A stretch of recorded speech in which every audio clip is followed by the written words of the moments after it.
Now, for 2 days, we have been discussing resilience and preparedness. And for some of us, it's still a little bit of a theoretical talk about what to do if the crisis strikes.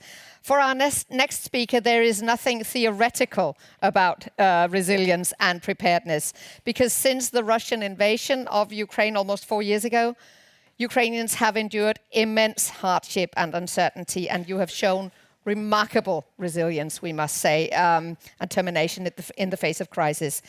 So it's my honor to introduce you, Zoriana Dvulit. You're the director of the BUP National Center in Ukraine, a professor at Lviv Polytechnic National University. You'll be sharing your insights into preparedness in Ukraine. We have decided that Zoriana will not be taking questions, but we will leave her the full time to give her presentation.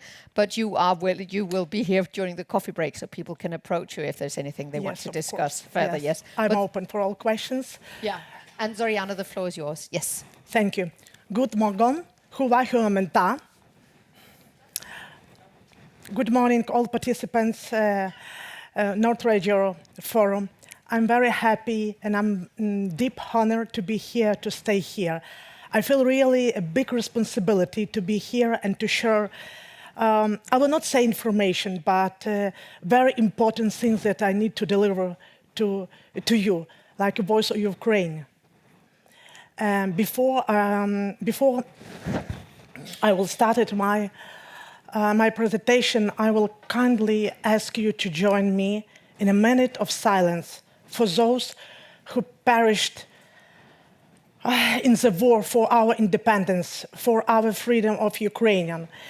Since 2014, and then in February 24, 2022, many Ukrainians died, among them civilians, more than 20,000, but it's not accurate figures, it's more. So let us honor the memory of those whose lives were taken by the war.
Thank you. Героям слава. Glory to God, glory to Ukraine, glory to military forces of Ukrainian, who stands like a shield for all of us. And it's not the figures. It's not just the figures, 20,000 and more. It's the whole families. It's doctors, teachers, youth, children. We need to know this and to keep a memory for all of them who perished on this war for our independence. So you know that the war was not started in the 24th of February 2022. It started before in 2014, but even our common enemy tried to occupy our territory even before many centuries, as to be honest. But from 2014, it's our point of the independence. Before, it was called like anti-terroristic operation. Then it was recalled like military conflicts. But nowadays, it's called a war for our independence, for independence of Ukraine. So it's a real name, it's a war, it's not crisis. And Russian military forces, Russian troops came not only from Russia, they came also from Belarus territory. And it's like orcs occupied our territory, and was deportation, was sexual violence, was tortures, was filtration camps follows this occupation of our territory. And of course, for until 2022, for besides eastern part of Ukrainian, it was for the rest part of Ukraine, it was a relative stability. But from 24th of February, this day changed everything. And as you can see, many people of evacuation from the eastern northern part, they tried to leave their territory more close to the border of Russia. And this full-scale invasion followed with the chaos, with the panic, of course, with uncertainty, with not understanding what's going on and what to do in 1 second. But as you remember, yesterday we talked about spreading. So this alarm was spread very rapidly within the people, within civilians. In seconds, in minutes, we understood what happened. The war started. And many ruins, many infrastructure, critical infrastructure, and civilians was under attacks, massive attacks. And there's really just a few examples from thousands and thousands. This is a lyceum near the Kiev region, but it's renovated. But it was just under attacks. Million people tried to leave their homes even with nothing, with no documents, money, trying to go as far as it's possible from aggressors.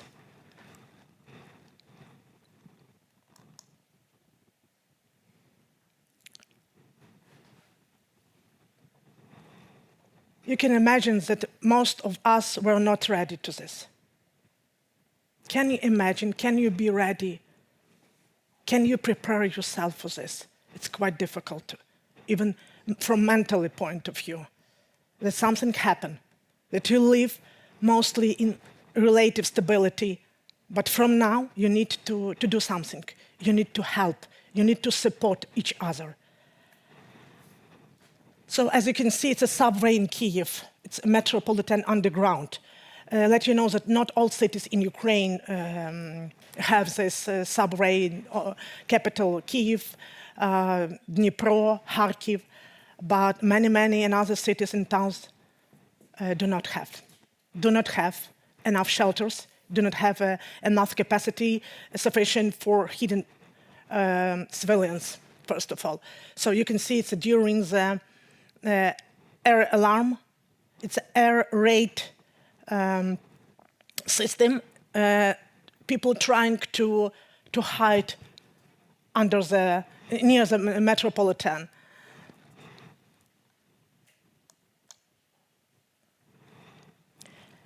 And in this situation, it was very strongly necessary to do something. Ukrainians started to do the best, to keep each other.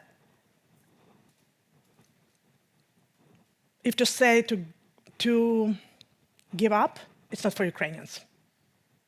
It's not for us. It's not about us. We are strong. We are not a population living in one territory. We are a nation. It's completely different understanding for many things. So, from panic, from chaos, from not understanding what's going on, from trying to evacuate families, children, old people, to resilience. And in this time, Lviv is one of the cities of Ukraine, became like a very important and crucial hub, humanitarian logistics for IDPs, internally displaced persons. Lviv, it's my native town. I was born in this town. And Lviv really became one of the strongest, rapidly transforming into very important strategic gateway between two different worlds. Lviv is the nearest town to Polish border, and from this point of view, it was also very important that Lviv become this point of coming people from all Ukraine, from all town villages, except of the western part, because Lviv is located in the western part. And as you can see from the picture, it's a beautiful town, very ancient. It was founded in 1256, so in the middle of the 13th century. One century later, in 1356, our town was listed under the UNESCO Heritage List. And it's now under UNESCO, but 100 later, it had Magdeburg law. Do you know what does it mean? On that period, it means meaningful for town, being like a trade across the east and west part of the world. So Lviv historically was a very important town. Now, from the end of 1998, it's listed under the UNESCO Heritage List. And we were under Kingdom of Poland, Austro-Hungarian Empire, but we survived. We are a nation. We are Ukrainians. That we are. And at that moment, this town became very important because 70 kilometers is the distance between Ukraine and Poland. It's a distance of hope for many millions of Ukrainians to get there. How they can get there? By train from Lviv, by bus, because bus station also located near the railway station. By foot, it's possible also to cross a border, also by foot. So people used all methods to get somewhere else where is more safety places. It's mostly women, children, and older people.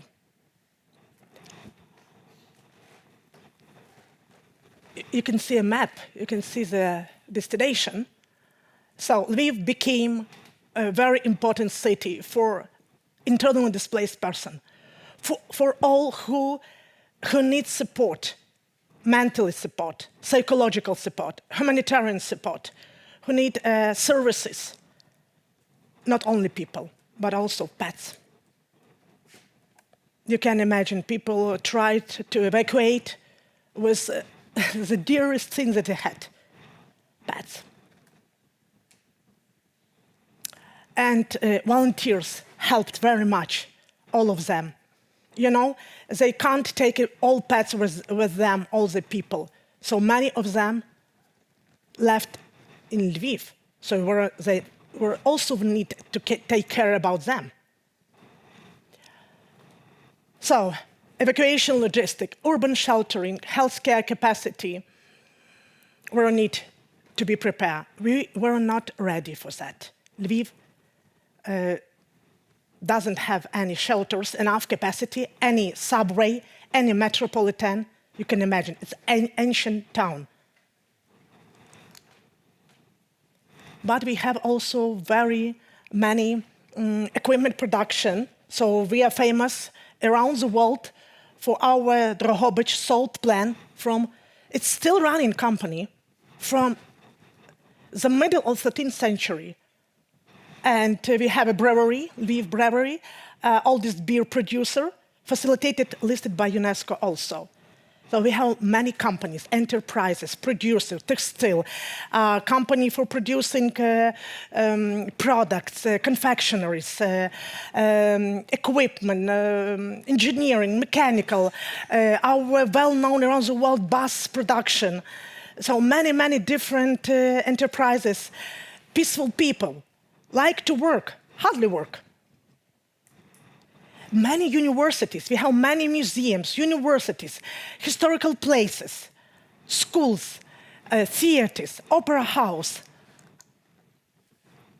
And also Lviv is well known like an IT cluster, consists of more than 300 well-known companies, generated a huge amount annually revenue. And it's very important nowadays because it's investment to protect our civilians also. And in global competitiveness, you can read from this slide, yes, the ranks of around the world in businesses. And this is their support, very important for resilience, for security, and for our victory, common victory. I mentioned before, it's a railway station and the street, it's a road to railway station. Bus station is also located very nearest in the same area. So it's become for volunteers, for all who wanted to help. Civilians came and asking, how can I help for another people who was evacuated by train, by bus, by car, by foot, with different ways. So our population increased rapidly, from 720 up to 1.5 million, approximately, together with IDPs in Lviv and Lviv region. It's 3.5 million people. It's too much. It's twice. So, and of course, in this case, we face it to many troubles and many challenges.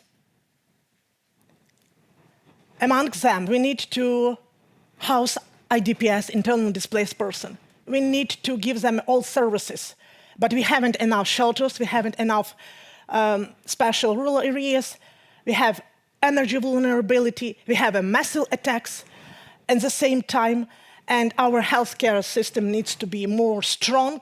We have a lack of psychologists,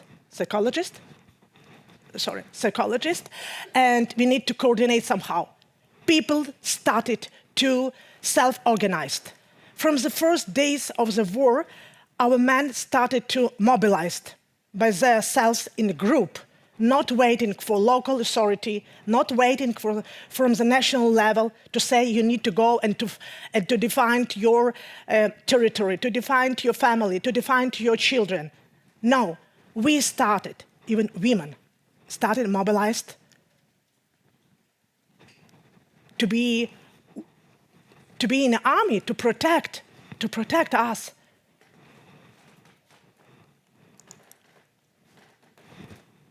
So now more about a part about good practices and it's joint efforts.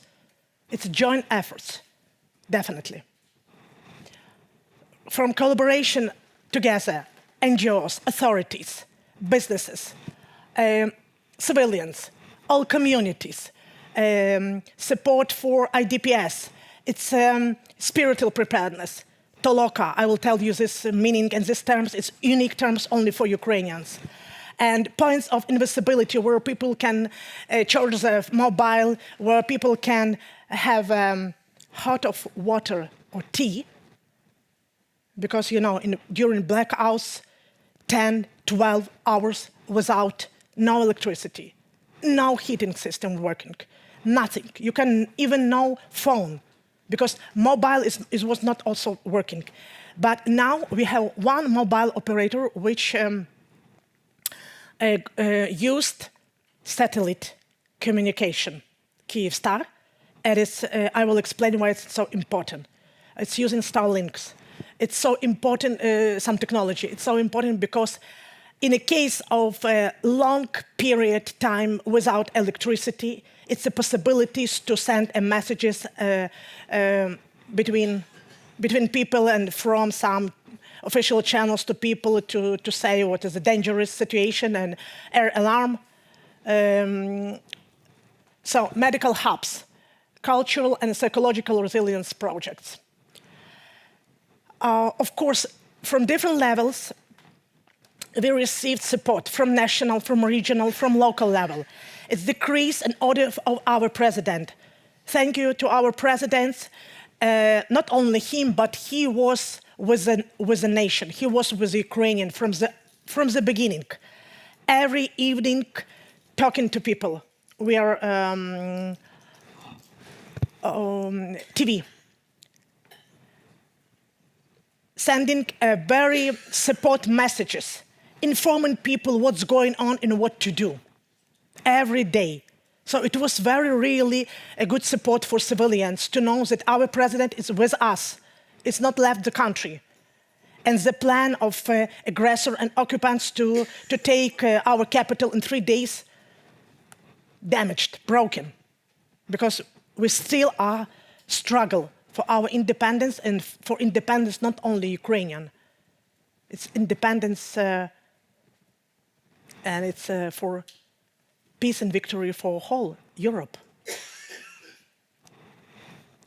So in national level, we have many different decrees, orders, and some resolution of Cabinet Minister of Ukrainian, decision devoted to the problem during the wartime, regional level. Some programs, projects coordinated by in Lviv, Regional Council and Regional Military Administration. And in a local level, we have many different tools and community support, many different mechanisms, also including internally displaced person. So step by step. Some examples, good examples, best practices. We have business contribution victory catalog. It's a catalog of corporate social responsibility of Ukrainian.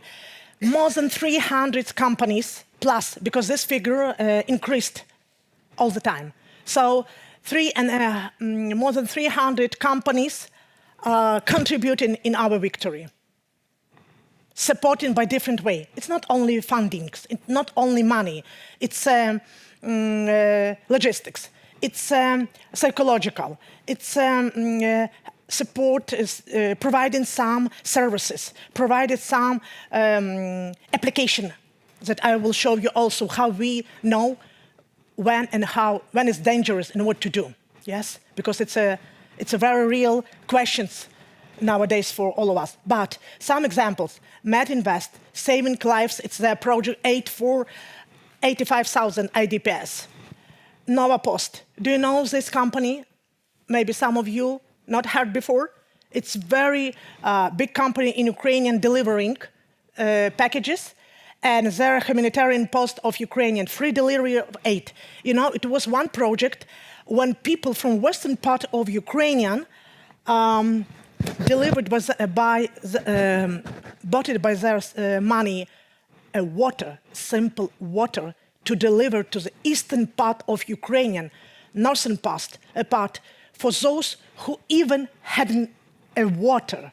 Can you imagine to live without water? So we bought this water, and this company for free delivers this water to people who need water. DTEC, it's energy. Energy, it's a very important thing because you know that aggressor made and making right now massive attacks on the critical infrastructure, energy sector. It's a priority sector for him to destroy all our energy sectors. That's why strengthening energy resilience, it's very important. And this company helps with the solar plants to stabilize power system in Ukraine. OCO warmed the defenders, provided free hot drinks, food, and donated 200 million for drones and military support.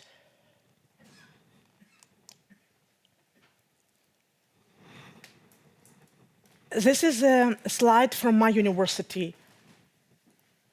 And sorry that I didn't mention at the beginning that this presentation was prepared under the very friendly cooperation between Lviv Polytechnic National University and North Regio, and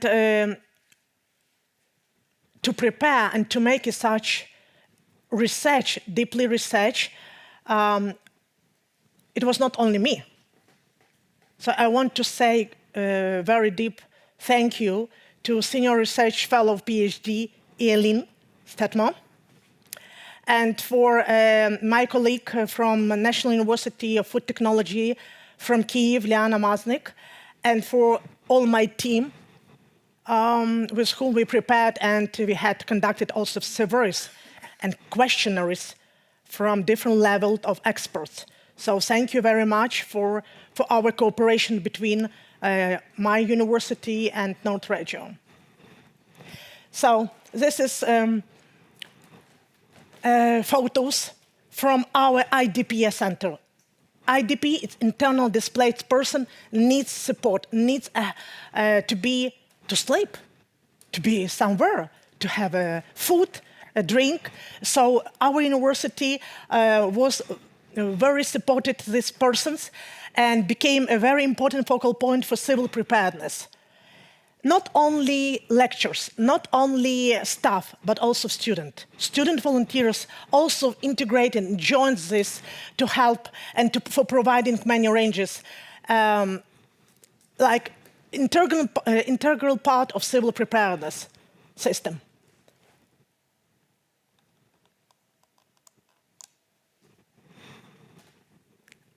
I want to say from my warm heart, from my heart, thank you very much, and for supporting.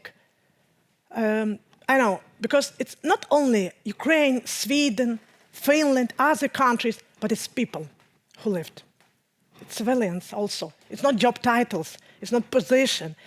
Every position, it's a people. It's we are, yes. And so. Thanks very much for supporting Sweden and Finland. It's really our good friends, and I would like to also to show you some good examples for resilience and for Ukrainians. In Irpin, maybe you know this town. It's quite difficult to say, even Bucha, Irpin, but I need to do this. Thank you very much for renovating.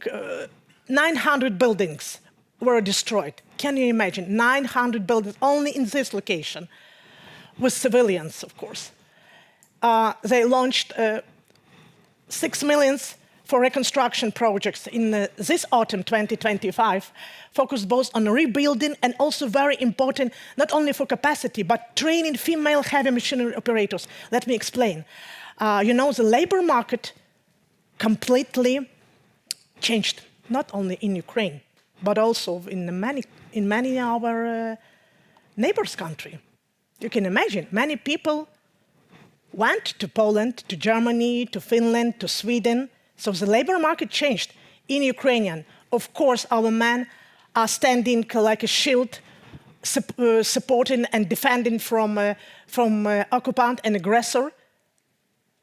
Women became to study a new professions, to be skilled even in heavy machinery. It's not for female in Ukrainian, but nowadays we need to do this. So thank you for education. And Finland plays a strategic role also supporting us, Ukrainians, civilians, for recovery in education system. And more than 15 different also projects, business projects through the Finn Partnership Program, awarding 12 million in, for example, in 2024. Thank you very much. It's really, we are trusted our partners, trusted our friends. Thank you. So, resilience through decentralization, energy, food, healthcare. Hospital cluster model includes in Lviv 37 hospitals. Am I not in time? Okay. I will try to be in 5 minutes, but if it will be more, can I continue? Okay. So, hospital cluster model, optimize and the system money follows the patients, the models. It's also very unique models. I don't know, it's working in Sweden and Finland. So these hospitals became a very useful and important cluster for providing rehabilitation, for providing surgeries, for providing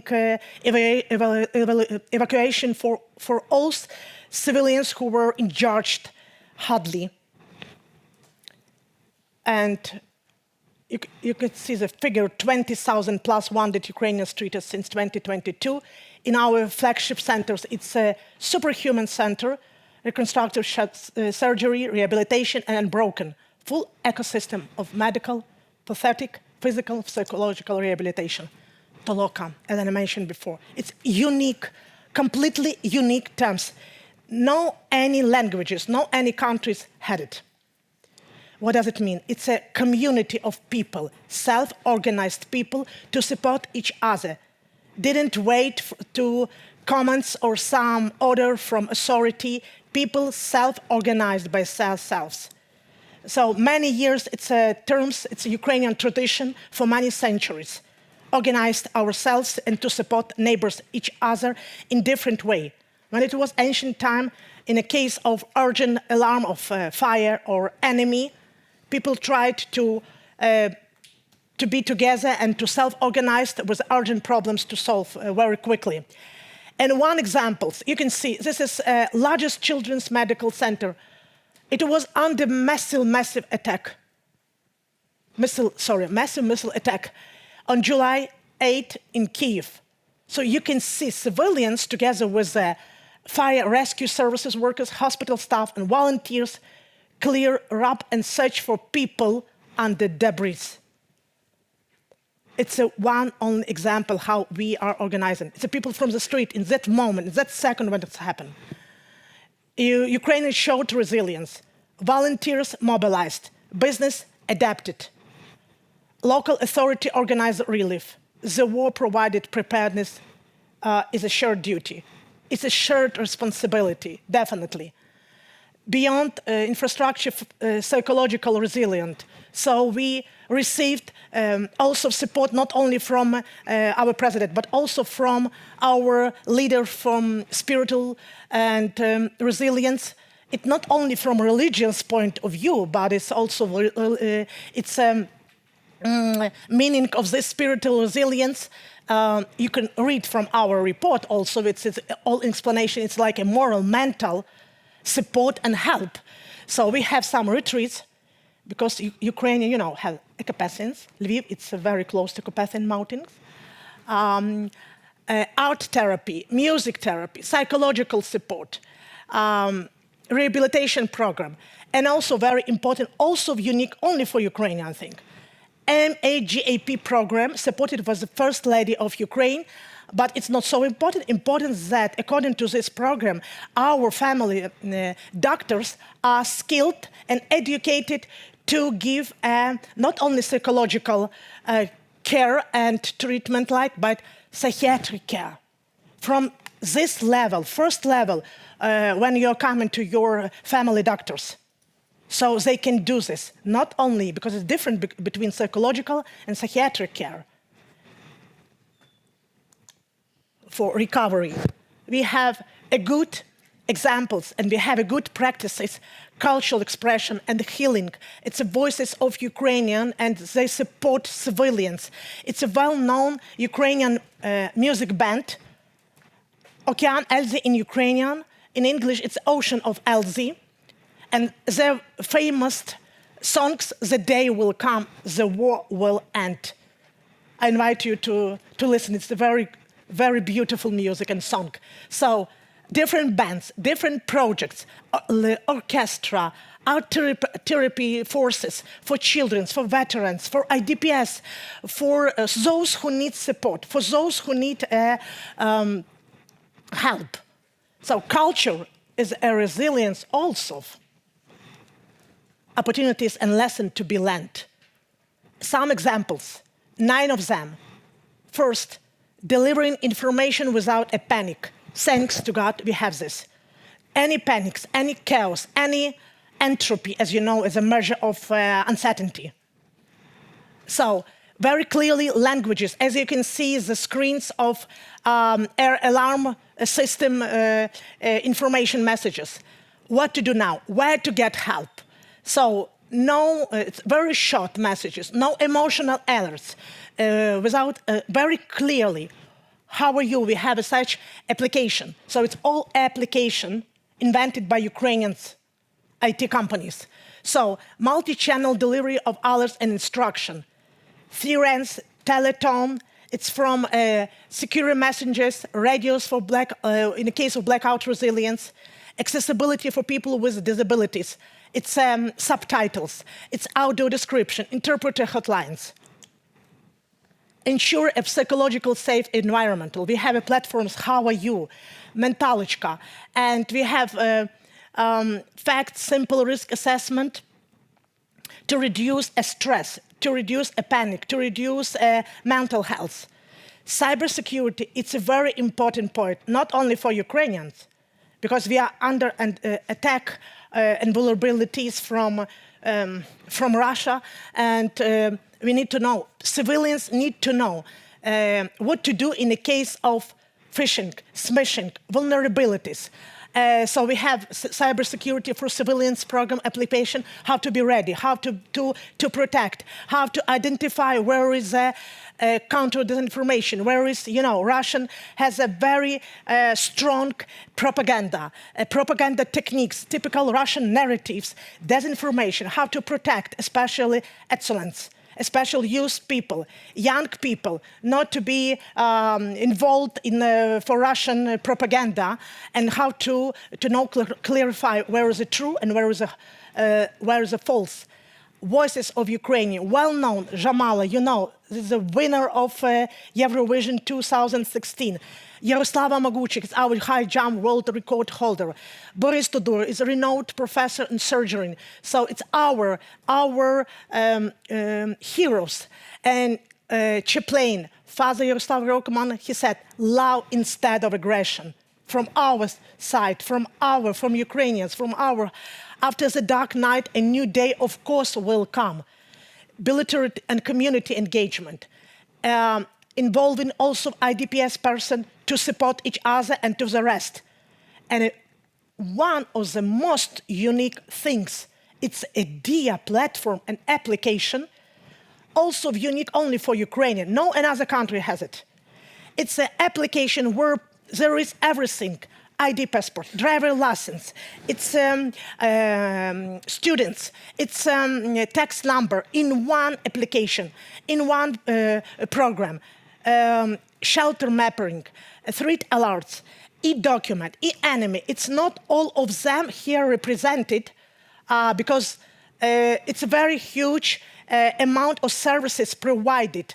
And if you ask me that we have in Ukraine corruption, it's a one way how we struggle with corruption in this way, because it's digital. You don't need to go somewhere, especially in a wartime, physically to go to some offices, to sign some documents, to prepare. Everything is digital. And we rely to this DIA application. Let me wrap up everything.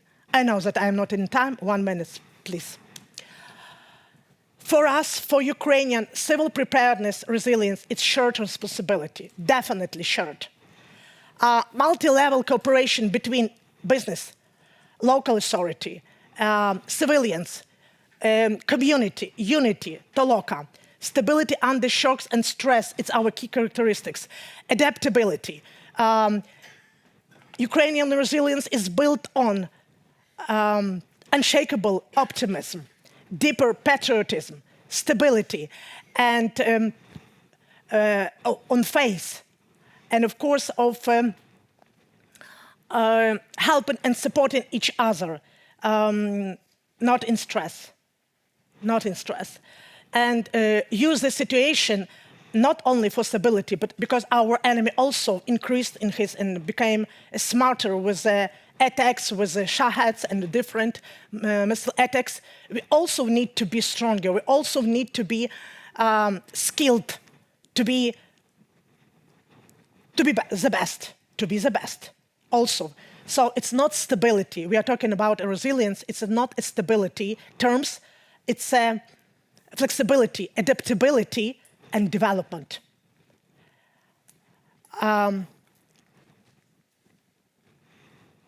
Last few things.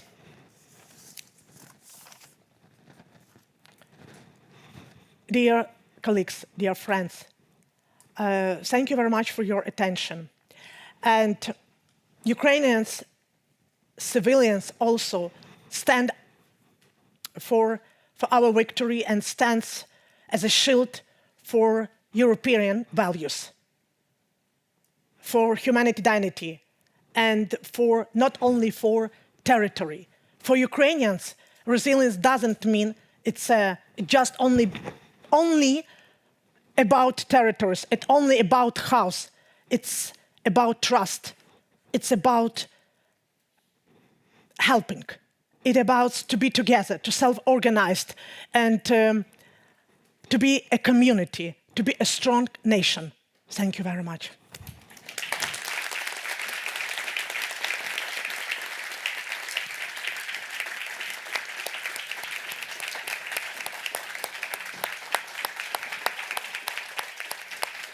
Наталя, сфотографуй ззаду, сфотографуй людей. Людей сфотографуй ззаду.